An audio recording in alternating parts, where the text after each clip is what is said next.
오늘도 아름다운 예배 나오신 여러분들을 주님의 이름으로 환영하고 축복합니다. 계속해서 사도행전의 말씀을 나누고 있습니다. 지난주에는 베드로의 신앙의 갈등에 대해서 나누었습니다. 오늘은 지난주 말씀의 연장선상에서 새로운 국면이 시작됩니다. 그래서 지난주 말씀을 잠깐 복습하고 넘어가도록 하겠습니다. 베드로가 드디어 예루살렘이라는 도시를 벗어나서 다른 도시로 전도를 떠났습니다. 전도 여행 중에 욥바라는 곳에서 베드로에게 요청이 왔고요. 이 욥바라는 도시에 다비다 도르가라 하는 여제자가 있었는데 그 여제자가 죽었다고, 제발 와서 이 여인을 위해 기도해 달라고, 기적을 베풀어 달라고, 그것이 안 되면 장례라도 집례해 달라고 요청이 들어왔습니다. 그리고 성경에서 직접적으로 표현되고 있지는 않지만 애원했다라는 그 단어의 선택, 그리고 그 기적 이후에 베드로의 태도와 무두장이 시몬의 집에서 머무르는 장면들을 통해서 우리는 베드로가 항구 도시 욥바를 향해 가는 것을 조금은 싫어하지 않았을까 추측했다라고 그런 말씀을 지난주에 나누었습니다. 오늘은 지난주 말씀의 마지막에 언급했던 베드로가 욥바의 무두장이 시몬의 집에서 머무는 장면에서부터 시작됩니다. 같은 시점에 고넬료라는 사람의 이야기부터 먼저 말씀드리겠습니다. 고넬료는 이방 사람이었습니다. 그리고 어떤 경로인지 언급되진 않았지만 하나님에 대한 이야기를 전해 듣게 되었고 하나님을 경외하던 사람이었습니다. 경건하고 구제하고 기도하던 사람이었습니다. 그리고 고넬료에게 하나님은 사자를 보내어 환상을 보여주셨고 그 하나님의 메시지에 따라 베드로를 청해 말씀을 듣고 성령도 받고 예수 그리스도의 이름으로 세례를 받는다라는 이야기가 바로 오늘의 이야기입니다. 그런데 이 고넬료의 상황을 조금 더 자세하게 들여다보면은 이 모든 과정이 얼마나 말이 안 되는 일인지, 이 모든 과정이 얼마나 하나님의 은혜의 인도하심에 따라 벌어진 일인지 깨닫게 됩니다. 고넬료는 나름 하나님을 믿는 사람이었습니다. 하나님을 경외했습니다. 그리고 하나님의 뜻에 따라 백성들을 구제했습니다. 구약의 표현에 따르면 과부와 고아와 나그네를 선대했던 것이 아닐까 추측해 봅니다. 고넬료의 신앙이 예수님을 믿는 신앙이었는지, 그것이 아니면 유대교의 신앙, 하나님만을 믿는 신앙이었는지 오늘 성경에서 정확하게 언급되고 있지는 않지만 저는 아마도 고넬료의 신앙이 전통적인 유대교의 신앙, 아직 예수님을 잘 모르는 그런 신앙이었을 거라고 추측됩니다. 전통적인 유대교의 신앙이란 변질되기 이전의 대제사장이나 바리새인들의 신앙이라고 할 수 있습니다. 하나님은 알았지만 예수님은 알지 못했던 신앙입니다. 물론 하나님을 아는 것만으로도 충분할 수 있습니다. 특히 오늘 말씀의 주인공 고넬료는 하나님을 경외하며 하나님의 말씀을 실천하는 신앙을 가지고 있었습니다. 그런데 하나님이 고넬료의 환상 중에 천사를 보내셔서 베드로를 청해와라 라고 합니다. 그런데 이 말씀이 굉장한 의미를 가지고 있습니다. 가장 먼저 10장 1절 말씀을 한번 보시면 좋겠습니다. 여러분들 성경을 다 펴셔서 10장 1절 말씀을 한번 보시면 좋겠는데요, 10장 1절에 고넬료는 가이사랴에 살았던 사람이라고 소개되어 있습니다. 제가 신약 성경으로 설교를 하다가 이 가이사랴라는 도시를 마주칠 때마다 이 도시는 매우 중요한 도시입니다 라고 설명을 드립니다. 그리고 저는 이 가이사랴를 종종 가이사랴 마리티마라고 표현합니다. 왜 그러냐면 이런 이유가 있습니다. 성경 중에 빌립보서라는 성경이 있습니다. 빌립보라는 도시에 보내는 편지여서 우리는 빌립보서라고 그 성경을 부릅니다. 그런데 이 빌립보라는 도시의 정식 명칭이 가이사랴 빌립보입니다. 서로 헷갈리지 않게 하기 위해서 정확한 명칭인 가이사랴 마리티마라고 제가 종종 언급합니다. 이 도시가 중요한 이유는 로마 총독이 머무르는 도시이기 때문입니다. 바꾸어 말하면 고넬료는 총독이 머무르는 도시, 가이사랴 마리티마 총독의 직속 군대, 그 중에서도 100명의 지휘 권한을 가지고 있는 백부장의 군인이었습니다. 제가 어제 로마 군사, 로마 병사, 로마 장교라고 검색을 하다가 이렇게 저희가 저작권에도 민감하게 해야 되잖아요. 저작권 없이 쓸 수 있는 그림을 찾는데 로마 병사를 찾으니까 왜 이렇게 다 헐벗고 있는 모습이 나오는지, 그래서 가장 그래도 정돈된 모습의 로마 병사였는데요. 고넬료는 그냥 가이사랴에 살던 사람이 아니라 총독이 직접 다스리고 있는 그 도시에서 100명의 군대를 거느리는 장교였습니다. 베드로와 고넬료가 만난 것이 예수님 부활 이후 얼마나 지났는지 알 수는 없습니다. 연대가 자세하게 기록되어 있지 않기 때문입니다. 그러나 우리가 9장 말씀을 나눌 때 바울이 다소라는 곳으로 도망치는 이야기를 하면서 최소 3년이 지났다라고 말씀을 드렸습니다. 그런데 총독 빌라도는 예수님을 십자가에 못 박았던 장본입니다. 그리고 공식적으로 예수님의 사형의 죄목은 유대인의 왕, 그러니까 반역죄였습니다. 이러한 이유 때문에 저는 고넬료가 예수님을 믿지 않았을 것이고 유대교 전통의 그 하나님을 믿었을 것이라고 추측하는 겁니다. 그런데 그런 고넬료가 바로 오늘 하나님이 주시는 환상을 보게 됩니다. 총독의 직속 군대 장교의 입장에서 하나님을 믿는 것도 쉽지 않은 일인데 예수님을 영접하는 것에는 아주 중차대한 문제가 있습니다. 더구나 예수님의 공식 죄목이 반역입니다. 그리고 그렇게 되면 베드로와 다른 제자들은 반역자의 잔당이라는 뜻이 됩니다. 게다가 베드로는 그 제자들 중에서도 예의주시하던 인물일 겁니다. 제자들의 수장이기 때문에 그렇습니다. 게다가 예수님이 잡히실 때 베드로는 칼을 빼들고 말고라는 사람의 귀를 베었던 적도 있습니다. 그렇기 때문에 이 베드로는 언제든지 극단적으로 폭력적으로 제자들을 변화시킬 수 있는 그런 위험한 사람이라고 생각했을 겁니다. 그런데 고넬료가 환상 중에 천사를 만납니다. 천사가 고넬료에게 말합니다. 베드로, 반역자의 잔당의 우두머리인 그 베드로를 청해 오라고 합니다. 어떻습니까? 우리가 지금까지 알던 고넬료와 베드로의 이야기와는 전혀 다른 이야기가 됩니다. 사실 전통적인 해석으로는 하나님을 믿던 고넬료가 베드로를 청해왔고 베드로는 순순히 고넬료에게 와서 세례를 베풀어 주었고 이방인에게 복음을 전했다, 이렇게 됩니다.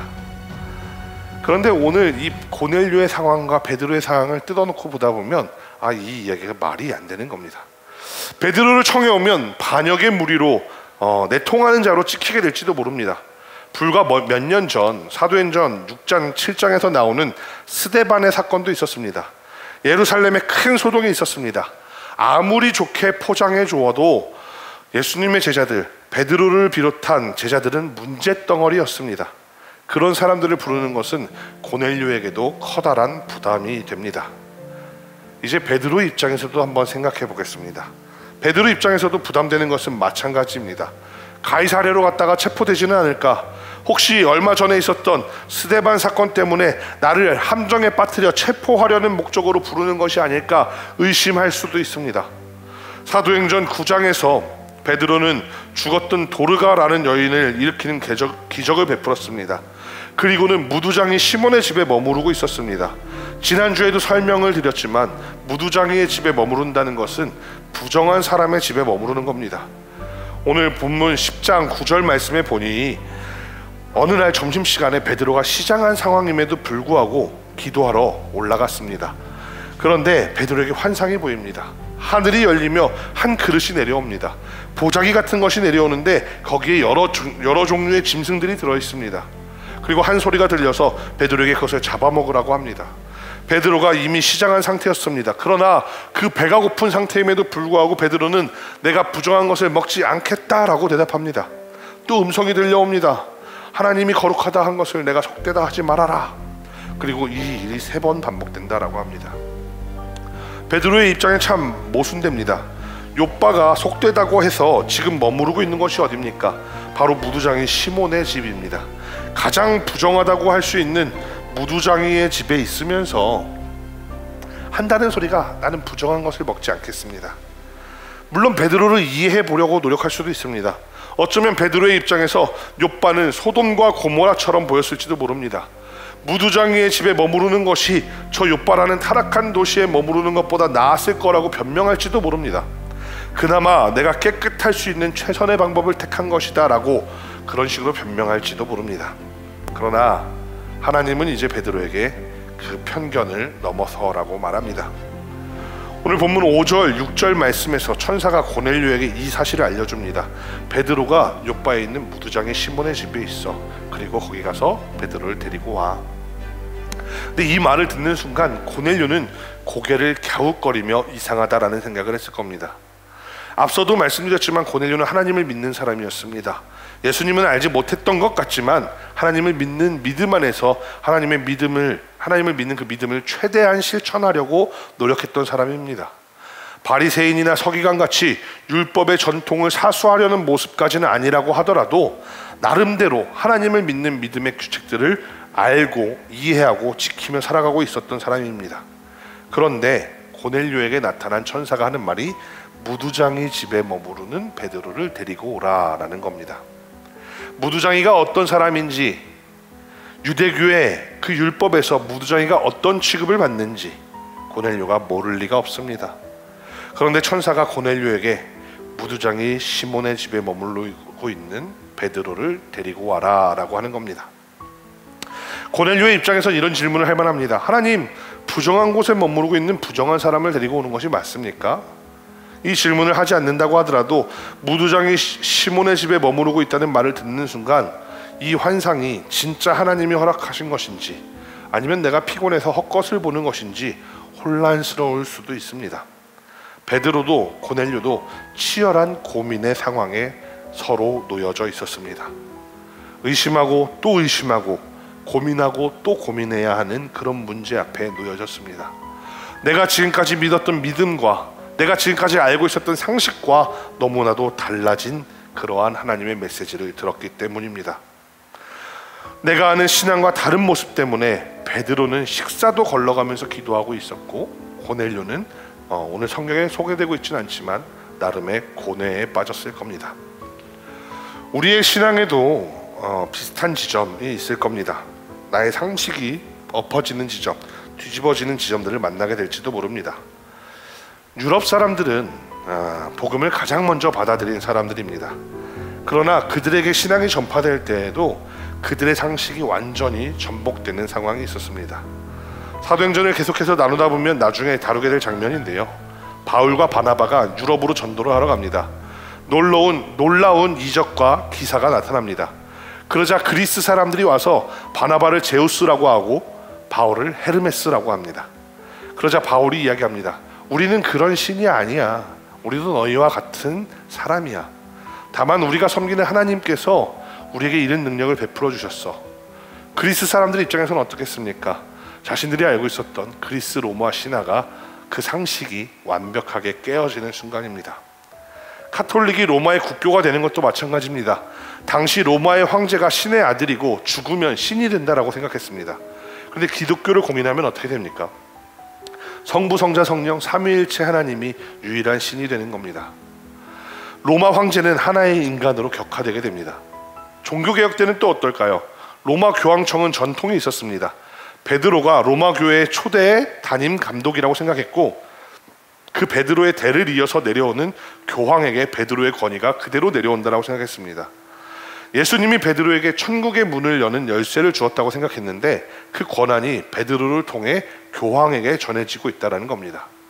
그런데 그 교황에게 반박을 하고 해명을 요구했던 것이 종교개혁 사건입니다.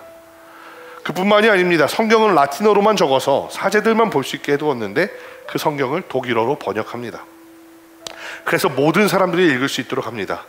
이전의 상식으로는 허락되지 않는 것들이 이렇게 전복되는 그런 이야기들이 복음에 전파되는 과정에서는 언제나 늘 나타납니다. 성만찬을 할 때 거룩한 주님의 피, 포도주는 사제들에게만 허락되던 것이었습니다.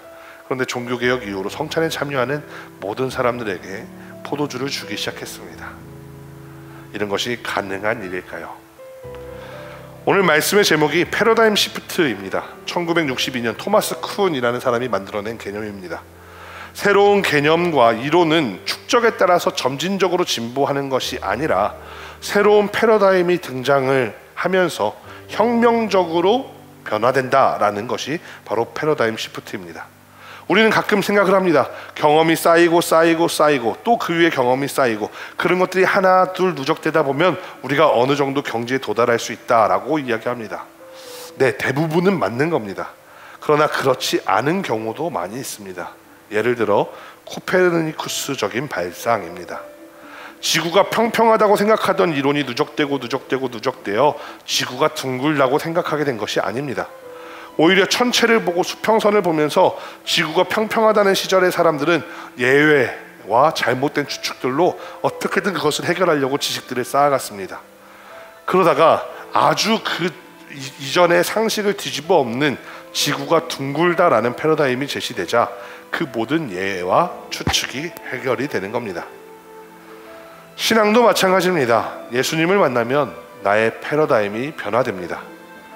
그것은 예수님을 믿지 않는 사람들에게만 해당하는 이야기가 아닙니다. 예수님을 믿는 사람에게도 동일하게 해당하는 이야기입니다. 우리는 예수님을 믿습니다. 우리가 신앙은 이런 것이다 저런 것이다 라고 생각할 수 있습니다. 그래서 어떤 사람은 신앙의 기준을 딱 세우고 그 신앙의 기준을 지켜내려고 노력합니다. 주일 성수는 칼같이 해야 된다, 11조는 목숨같이 지켜야 한다, 그리고 막 그런 걸 막 지켜내려고 합니다. 그리고 해야 되는 의무, 하면 안 되는 금지 조항에 대해서 민감합니다. 반대로 어떤 사람들은 사랑이라는 큰 개념으로 신앙을 살아내려고 합니다. 그래서 누구나 용서해야 된다고 말합니다. 심지어 그 사람이 사회적 무리를 일으켰던 죄인이라고 할지라도 용서해야 된다라고 말합니다. 교회는 그들을 포용하는 그룹이 되어야 한다라고 말합니다.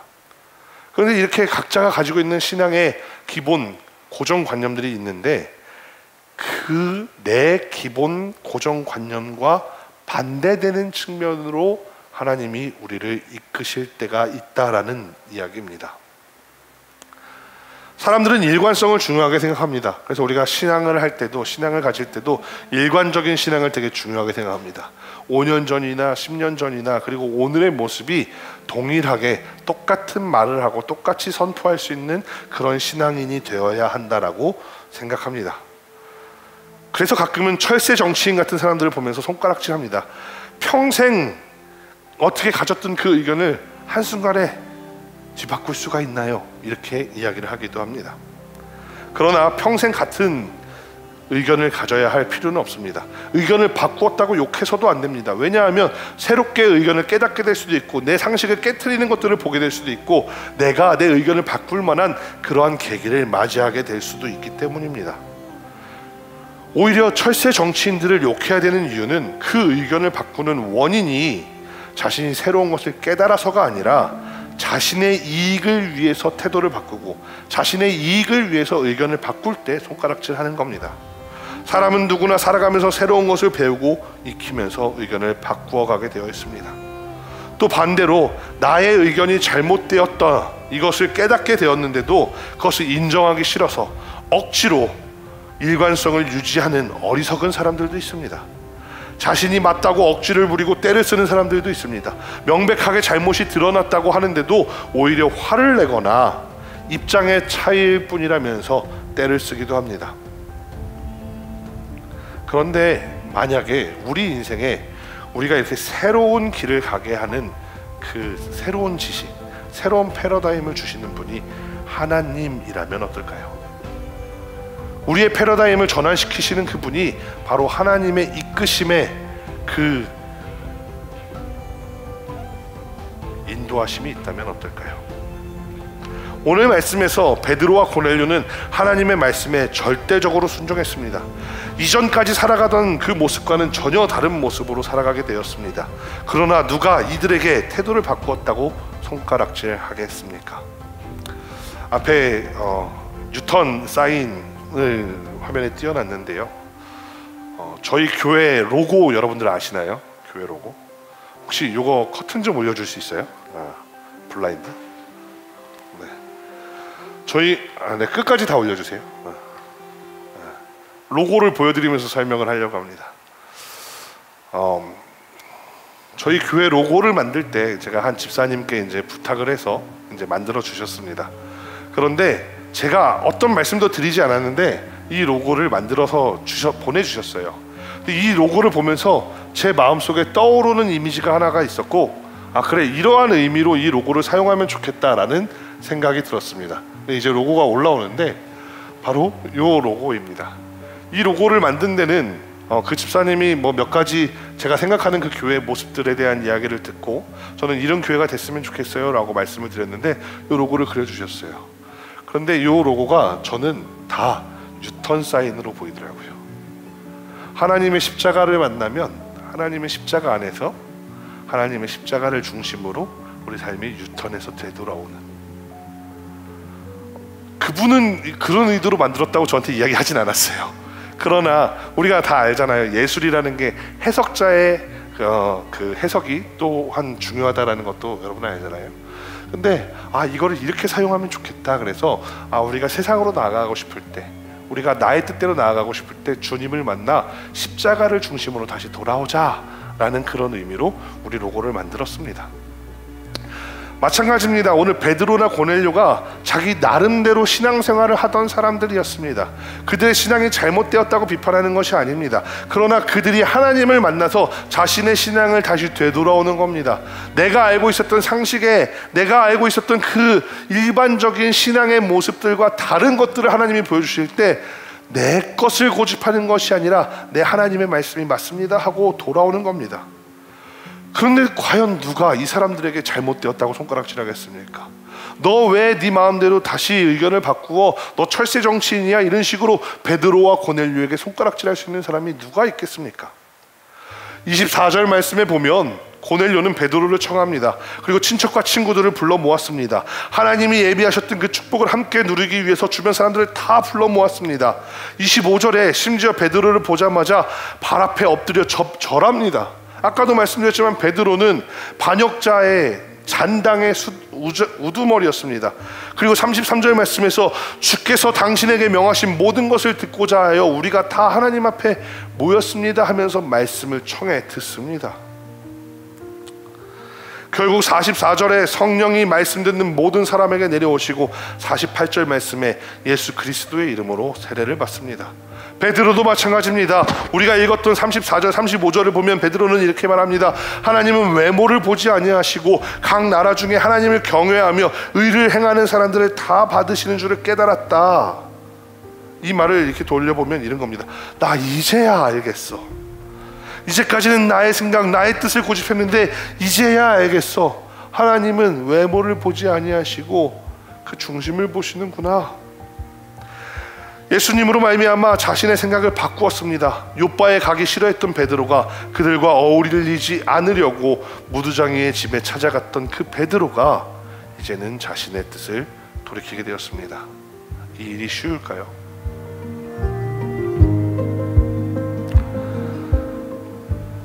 만약에 제가 똑같은 상황을 경험하게 된다면 나는 어떻게 생각할까를 떠올려 봤습니다. 예를 들어서 제가 아주 보수적인 신앙을 가지고 있는 거예요. 근데 저쪽에 아주 진보적인 신앙을 가지고 있는 목사님이 강사로 오셔서 설교를 하신다고 하는 거예요. 그러면 이 목사님에 대해서 선입견을 가지겠죠. 저 사람 혹시 종교다원주의 얘기하는 거 아니야? 종교 혼합주의 얘기하는 거 아니야? 뭐 이런 성경에 있는 율법들을 다 깨트리고 무시하는 그런 이야기를 할 거 아니야? 라고 하면서 가서 저는 팔짱에 끼고 그래 어디 얼마나 잘하나 보자 이러고 있을 겁니다. 하나님이 제 머릿속에 야 성서야 네가 가진 그 신앙이 전부가 아니야. 그 사람의 이야기도 한번 들어봐. 그리고 나의 사랑을 깨달았으면 좋겠어 라고 그날 밤에 저한테 환상을 부어주셨어도 저는 가가지고 그래 얼마나 잘하나 보자. 그러면서 그 사람이 하는 성경의 말씀을 하나하나 메모하면서 이거는 이래서 틀렸고 저건 저래서 틀렸고 이거는 이걸로 반박되고 저건 저걸로 반박될 거야 라고 저는 그렇게 말씀을 들을 것 같습니다. 고넬료처럼 하나님이 말씀하셨다고 해서 베드로의 발 앞에 무릎을 꿇고 엎드려 가지고 하나님의 말씀을 듣기 위해 내가 여기에 이렇게 무릎 꿇습니다 라고 하는 그런 신앙을 저는 가질 수 없을 것 같습니다. 베드로가 가이사랴 마리티마로 가는 그 여정은 사실은 죽음을 각오한 여정입니다. 총독 빌라도가 다스리는 도시에 심지어 초청한 사람이 군대 장관이에요. 거기에서 그냥 이 사람을 체포해서 잡으면 반항도 못하고 그냥 어디에 어떻게 죽었는지 알지도 못하는 그런 개죽음을 당할 수도 있는 그 길인데 베드로는 예수님이 주신 환상을 보고 나서 그 길을 그냥 순종하며 걸어갔습니다. 저라면 그렇게 할 수 있을까? 아니요, 저는 그렇게 못할 것 같습니다. 말씀을 정리해 보겠습니다. 고넬료는 자신의 상황과 상식 그리고 모든 지식들보다 하나님의 명령을 신뢰했습니다. 의심이 들기도 했고 마음에 불안함이 생기기에 충분한 상황이었지만 그럼에도 불구하고 하나님의 말씀을 신뢰했습니다. 베드로는 또 어떻습니까? 자신의 신념이라고 지켜둔 것들이 있었고 자신의 목숨을 걸어야 되는 그 상황에서 내 생각, 나의 신념보다도 주님이 말씀해 주셨던 그것을 향해 두벅두벅 걸어갔습니다. 그리고 그 결과 이 새로운 패러다임은 이방인을 향한 전도로 연결됩니다. 이제 패러다임이 완벽하게 바뀌었습니다. 그냥 한 사람의 생각이 바뀐 것이 아니라 이제는 복음의 전파되는 방향성이 완전하게 달라진 겁니다. 우리에게는 고넬료와 베드로와 같은 믿음이 있어야 합니다. 우리의 상식에 알맞지 않더라도 주님이 주시는 그 새로운 패러다임에 순종하고 나아가는 믿음을 우리는 오늘 고넬료와 베드로를 통해서 보았습니다. 그리고 그것을 통하여 앞으로 이방인들에게 퍼져가는 그 복음의 메시지를 보게 될 겁니다. 단 한 사람, 두 사람의 생각이 바뀌었지만 그 한두 사람의 생각으로 인해서 이 전 세계가 구원의 그 울타리 안에 들어오게 되는 놀라운 이 온 세상을 향한 패러다임 시프트가 벌어지게 된 것입니다. 사랑하는 우리 아름다운 교회 성도 여러분, 우리도 나의 생각을 고집하지 않게 되기를 바랍니다. 하나님이 나에게 주시는 그 마음이 있다면 그 새로운 관점과 새로운 생각을 부어주실 때 순종하는 믿음을 갖게 되기를 바랍니다. 그래서 그냥 내가 내 고집과 아집으로 살아가는 것이 아니라 하나님이 주시는 그 새로운 패러다임 안에서 온 세상을 향해 하나님의 사랑을 전하는 그러한 아름다운 주의 자녀들이 되기를 소망합니다. 여러분들 삶의 자리, 그 자리마다 주님의 그 놀라운 그 은혜들로 가득 채워지는 아름다운 한 주간이 되기를 소망합니다. 기도하겠습니다.